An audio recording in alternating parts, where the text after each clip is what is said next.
عطا فرما دیے تھے.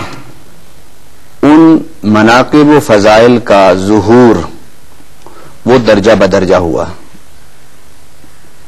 ان مناقب و فضائل اور خوبیوں کا اظہار جس طرح رب چاہتا گیا ان کا اظہار ہوتا گیا. قرآن پاک میں اللہ رب العالمین نے زمرہ انسانیت میں سب سے بڑا مقام اور خوبی جو بیان کی ہے وہ ہے نبوت و رسالت. اور قرآن پاک میں اللہ رب العالمین نے فرمایا ہے انا عرضنا الامانۃ علی السماوات والارض والجبال فابین ان یحملنها واشفقن منها وحملها الانسان، کہ اللہ رب العالمین نے اپنی امانت، اپنے وحی، اپنی کتاب، اپنے قرآن کو آسمانوں پر، زمین پر، پہاڑوں پر پیش کیا تو انہوں نے اس کے اٹھانے سے انکار کر دیا اور انسان نے اسے اٹھا لیا.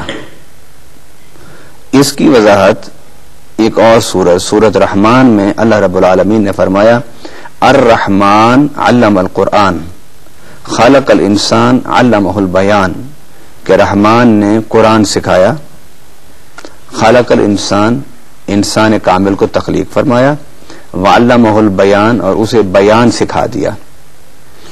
مفسرین کا اس بات پر اتفاق ہے کہ سکھانے والی ذات اللہ ہے، اور اس جگہ الانسان سے مراد ایک خاص شخصیت انسان کامل حضرت محمد رسول اللہ صلی اللہ علیہ وسلم ہے، اور ان کو بیان سکھایا. گویا اللہ رب العالمین نے انسانوں میں جنہیں مشرف کرنا چاہا، ممتاز کرنا چاہا، منفرد کرنا چاہا، انہیں نبوت اور رسالت کے مقام پر جلوہ گر کر دیا. اب زمرہ انبیاء میں اور زمرہ رسل میں سب سے بلند اور منفرد جو مقام ہے وہ نبی پاک صلی اللہ علیہ وسلم کا ہے. ایک صحابی تھے، وہ چند صحابہ کے ساتھ بیٹھ کے گفتگو کر رہے تھے انبیاء کے بارے میں. تو ایک صحابی نے کہا یارو حضرت نوح علیہ السلام کا بڑا مقام ہے، حضرت آدم علیہ السلام کا بڑا مقام ہے کہ اللہ رب العالمین نے آدم کو صفی اللہ بنایا. دوسرے نے کہا کہ حضرت نوح علیہ السلام کا بڑا مقام ہے کہ رب العالمین نے انہیں نجی اللہ بنایا. تیسرے نے کہا کہ حضرت ابراہیم علیہ السلام کا کتنا بڑا مقام ہے، دیکھو کہ خلیل اللہ بنایا. ایک اور صحابی بولے، انہوں نے کہا کہ حضرت اسماعیل کے مقام کو دیکھو کہ اللہ تعالیٰ نے انہیں ذبیح اللہ بنایا. ایک اور صحابی بولے کہ حضرت موسیٰ کے مقام کو دیکھیں کہ رب العالمین نے انہیں کلیم اللہ بنایا. آخری صحابی بولے، انہوں نے کہا یار حضرت عیسیٰ علیہ السلام کا مقام دیکھو کہ رب نے انہیں روح اللہ قرار دیا. تو حضور صلی اللہ علیہ وسلم یہ خود سماعت فرما رہے تھے، اور سماعت فرمانے کے دوران جب آپ نے محسوس کیا کہ اب صحابہ کی بات ختم ہو گئی ہے تو آپ اس مجلس میں داخل ہو گئے. آپ نے فرمایا کہ الا وانا حبیب اللہ، کہ یہ ساری خوبیاں انبیاء میں انفرادی طور پر ایک ایک کر کے موجود تھیں، اور ان سب خوبیوں کا جو مجتمع ہے یا ان سب خوبیوں کو جس لفظ میں اکٹھا کیا جا سکتا ہے وہ لفظ حبیب اللہ ہے. کہ حبیب اللہ میں صفی اللہ بھی آ جاتا ہے، حبیب اللہ میں نجی اللہ بھی آ جاتے ہیں، خلیل اللہ کا جو مفہوم ہے وہ بھی حبیب اللہ میں ہے، اور جو ذبیح اللہ کا جو مفہوم ہے وہ بھی حبیب اللہ میں ہے، جو کلیم اللہ کا مفہوم ہے وہ بھی حبیب اللہ میں ہے، اور جو روح اللہ کا مفہوم ہے وہ بھی حبیب اللہ میں موجود ہے. تو گویا نبی پاک صلی اللہ علیہ وسلم نے جو رب نے انہیں شانیں دی تھیں ان کو خود اپنے الفاظ میں بیان فرما دیا کہ لوگوں بڑی شانیں لوگوں کو ملی، مگر رب العالمین نے ان خوبیوں کو جب تقسیم فرمایا تو انبیاء اور حسن والے، کمال والے، علم والے، جمال والے، فضیلت والے، خوبیوں والے پیدا ہوتے گئے، اور جب سب ان خوبیوں کو اور سب ان مناقب کو جب جمع فرمایا تو ایک نام بنا جس کا نام محمد صلی اللہ علیہ وسلم ہے. میں یہ چاہوں گا علامہ صاحب کہ اسپیسیفکلی قرآن کریم کے حوالے سے یا احادیث نبوی کے حوالے سے آپ حضور کریم صلی اللہ علیہ وسلم کے مقام کے حوالے سے ہماری رہنمائی فرمائیے گا. قرآن پاک میں اللہ رب العالمین نے اپنے پیارے حبیب صلی اللہ علیہ وسلم کے کمالات کو بیان کیا. جس طرح میں نے آپ کو بتایا کہ سب سے بڑا جو کمال ہے وہ نبی ہونا ہے, وہ رسول ہونا ہے, اور رسول اور نبی وہ صاحب کتاب ہوتے ہیں. اور اللہ تعالیٰ نے اپنے پیارے حبیب صلی اللہ علیہ وسلم کو قرآن جیسی کتاب عطا فرمائی, جس کے بارے میں رب العالمین نے فرمایا کہ نازل بہ الروح الامین علی قلبک لتکون من المنذرین, کہ روح الامین نے اس کتاب کو اے پیارے تیرے دل پر اتارا. تو وہ قرآن نے جو سب سے بڑی خوبی نبی پاک صلی اللہ علیہ وسلم کی خوبی کہہ لیں, کمال کہہ لیں, وصف کہہ لیں, معجزہ کہہ لیں, جسے قرار دیا وہ قرآن ہے. اور اس لیے قرآن پاک کے حوالے سے ہے کہ اگر سارے جن و انس اکٹھے ہو جائیں اور اکٹھے ہو کر قرآن کی مثل لانا چاہیں تو نہیں لا سکتے. اور رب العالمین نے یہ دعویٰ کیا, چیلنج کیا کہ تم سارے جن و انس اکٹھے ہو جاؤ اور قرآن جیسی کتاب لے کر آؤ, لیکن نہیں لا سکے. تقریباً 10 سال تک یہ قرآن کی آیت اہل مکہ کو متوجہ کرتی رہی, لیکن جواب نہیں بن پڑا. پھر اس کے بعد اللہ تعالیٰ نے اس دعویٰ کو, اس چیلنج کو مختصر کیا اور فرمایا کہ فاتو بعشر سور مثلہ, کہ 10 صورتیں بنا کر لے آؤ. وہ بھی نہ لا سکے.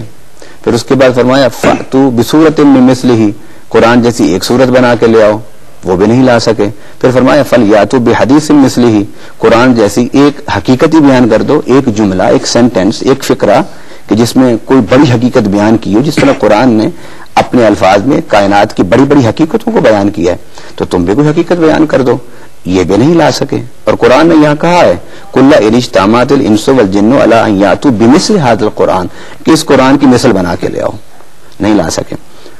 اس کی وجہ کیا تھی؟ اس کی وجہ 2 ہیں. ایک وجہ تو یہ کہ یہ اللہ کا کلام ہے, یہ خالق کا کلام ہے, تو مخلوق طاقت ہی نہیں رکھتی کہ وہ خالق کے کلام جیسی کلام پیدا کر سکے. اور دوسری بات یہ ہے کہ یہ قرآن نازل ہوا نبی پاک صلی اللہ علیہ وسلم پر. اب آپ دونوں طرف سے بات کر سکتے ہیں کہ جب کتاب بے مثال ہے تو صاحب کتاب بھی بے مثال ہوں گے. اب قرآن پاک کے بارے میں جو اللہ نے کہا ہے کہ اس کی مثل کوئی کتاب نہیں ہے, تو اسی سے یہ بات مترشح ہوتی ہے کہ جب کتاب جو نبی پاک صلی اللہ علیہ وسلم کو اللہ نے دی ہے اس جیسی کتاب کوئی نہیں, تو پھر صاحب کتاب جیسا بھی عرب کے کائنات میں کوئی نہیں ہے. علامہ صاحب ہم اس بات کو یہیں سے جاری کریں گے, لیکن ہمیں جانا ہے ایک چھوٹے سے وقفے پر. آپ ہمارا ساتھ دیجیے گا. اس وقفے کے بعد ہماری ابھی آپ سے ملاقات ہوتی ہے.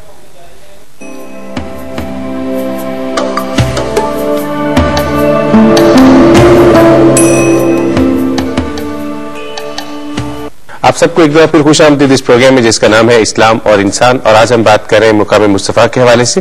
علامہ صاحب وقفے سے پہلے آپ قرآن کریم اور احادیث کے حوالے سے بیان اپنا جاری کیے ہوئے تھے, پلیز آپ فرمائیے گا. جی انشاءاللہ ہم کتاب و سنت سے اس موضوع پر گفتگو کریں گے, لیکن میں پہلے قرآن پاک سے نبی پاک صلی اللہ علیہ وسلم کے فضائل و مناقب کو اور مقام کو بیان کر رہا ہوں کہ اللہ رب العالمین نے سب سے بڑا جو مقام نبوت اور رسالت ہے اس سے نبی پاک صلی اللہ علیہ وسلم کو سرفراز فرمایا. اور پھر صرف نبوت اور رسالت ہی نہیں بلکہ فرمایا ما کان محمد ابا احد من رجالکم ولکن رسول اللہ وخاتم النبیین, کہ رب العالمین نے آپ کو مقام خاتم النبیین پر جلوہ گر فرمایا. اس کے بعد ایک اور رب العالمین نے اپنے پیارے حبیب صلی اللہ علیہ وسلم کی شان, عظمت بیان کی سورۃ بنی اسرائیل کی پہلی آیت میں, سبحان الذی اسری بعبدہ لیلا من المسجد الحرام الى المسجد الاقصی, کہ اللہ رب العالمین نے اپنے پیارے حبیب صلی اللہ علیہ وسلم کو سیر کرائی مسجد حرام سے مسجد اقصی تک رات کے ایک تھوڑے سے حصے میں, جبکہ مسجد حرام سے مسجد اقصی تک جانے کے لیے اس وقت 3 ماہ جانے کی اور 3 ماہ واپس آنے کے. اور نبی پاک صلی اللہ علیہ وسلم نے یہ سارا سفر رات کے ایک تھوڑے سے حصے میں کیا. معراج النبی کی طرف اشارہ. معراج النبی حضور صلی اللہ علیہ وسلم کا بہت بڑا مقام ہے.